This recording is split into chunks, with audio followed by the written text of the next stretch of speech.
Situasi sekarang itu gambaran mudahnya sebetulnya sudah sama-sama kita pahami, tapi kalau boleh diulangi adalah situasi ketika demokrasi Indonesia ini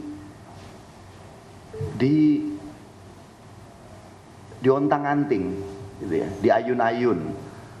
Kekuasaan terpusat di eksekutif, kemudian Mahkamah Konstitusi sebagaimana bukti-buktinya ditemukan oleh Majelis Kehormatan Mahkamah Konstitusi, ada intervensi dari eksekutif ke yudikatif, ke lembaga konstitusional itu.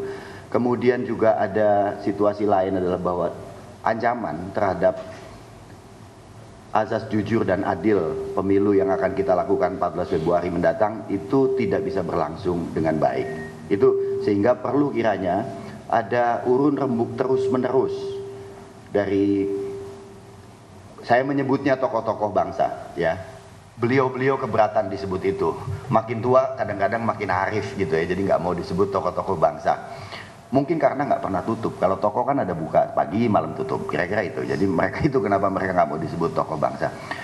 Nah, pertemuan urun rembuk terus-menerus tokoh-tokoh bangsa ini sebesar dan sebanyak mungkin untuk dua hal. Yang pertama, saya mengutip kalimat Gusmus, memberikan nasihat kepada kekuasaan, kepada elite-elite politik, bahwa apa yang sudah berlangsung itu melukai perasaan kita semua.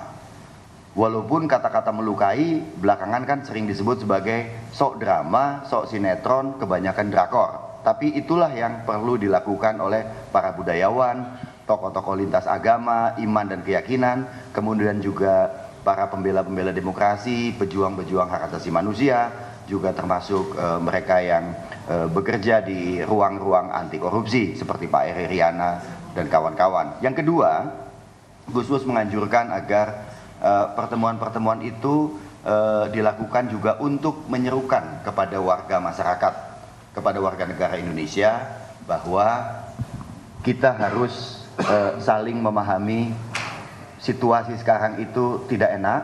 Kalau kita boleh ngutip istilah Pak Jokowi sendiri adalah Indonesia sedang tidak baik-baik saja.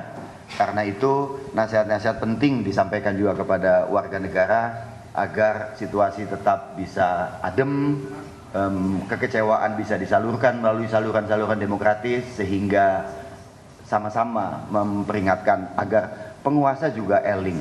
Kira-kira itu pengantar dari saya. Mungkin Mas Lukman, Romo Beni, Mas Gunawan Muhammad bisa menambahkan, silakan.